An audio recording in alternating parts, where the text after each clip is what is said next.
பத்திரிகையாளர் திரு சுவாமிநாதன் இணைந்திருக்கிறார். சுவாமிநாதன், திமுக காங்கிரஸ் கூட்டணிக்குள்ள என்ன நடக்குது? ராகுல் காந்தி என்ன விரும்புகிறார்?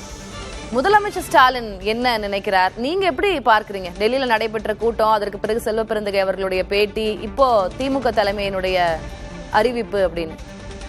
அது காங்கிரஸ் கட்சியை பொறுத்தவரை தொடக்கத்தில் திமுகவை தங்கள் பிடியில் வைத்திருப்பது போல தொடர்ந்து பேச ஆரம்பிச்சிருந்தாங்க. அது ஜோதிமணி அவர்களுடைய குரலாக இருக்கலாம், எங்களுடைய மாணிக்கம் தாகூர் அவர்களுடைய குரலாக இருக்கலாம். ஆட்சியில் பங்கு, அதிகாரத்தில் பங்குதான் எங்கள் லட்சியம், கூடுதல் சீட்டு வேணும், திமுகவிடமிருந்து எங்களுக்கான உரிமையை கேட்கிறோம் என்றெல்லாம் பேசியவர்கள் கடைசியில எப்படி மாறி இருக்கிறார்கள்னா, திமுகவிடம் பேச்சுவார்த்தைக்கு அலைங்க என்று வலியுறுத்தக்கூடிய இடம் நோக்கி நகர்ந்திருக்காங்க. இந்த இடம் முக்கியமான இடம். ஆரம்ப காலகட்டத்துல காங்கிரஸ் கட்சி மிக வீரியமாக வலுவாக தங்களோட கோரிக்கை எழுப்பினாங்க. பட் திராவிட முன்னேற்ற கழகம் அதுல ரொம்பவே ஒரு கவனமாக கையாண்டுதான் அவங்க வந்து மிக மிக நேர்த்தியாக ஒரு செயல்பாட்டு வடிவத்தை கொண்டு வந்திருக்காங்க.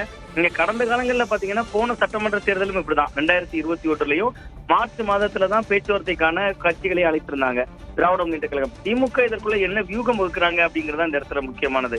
அதாவது தேர்தல் நெருக்கத்துல கடைசி கட்டத்துல பேச்சுவார்த்தைக்கு அழைப்பதன் மூலமா குறிப்பிட்ட எண்ணிக்கைகளோடு தொகுதிகளை ஒதுக்கிவிட்டு கூட்டணி கட்சிகளை சமரசம் செய்துவிட முடியும். வேற மாற்று வாய்ப்பை அவர்களை தேடாமல் தவிர்க்குவதற்கான ஒரு அஸ்திரமா இதை பயன்படுத்துறாங்க. கிட்டத்தட்ட காங்கிரஸ் இப்போது அந்த நிலையில தான் இருக்கு. அதனாலதான் காங்கிரஸ் கட்சி முன்கூட்டியே யூகித்திருந்தார்கள். அவர்களை பொறுத்தவரை என்னன்னா, கிட்டத்தட்ட ஒரு 2 மாதங்களுக்கு முன்பே ஒரு குழுவை அமைத்து விட்டு காத்திருந்தாங்க.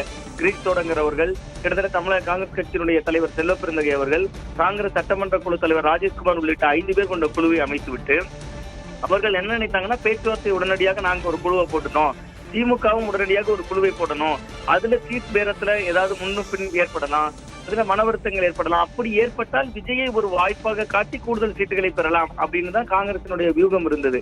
ஆனா இங்க திராவிட முன்னேற்ற கழகம் பேச்சுவார்த்தைக்கு அழைத்தால் தானே எவ்வளவு சீட்டு என்பதே உறுதியாகும்.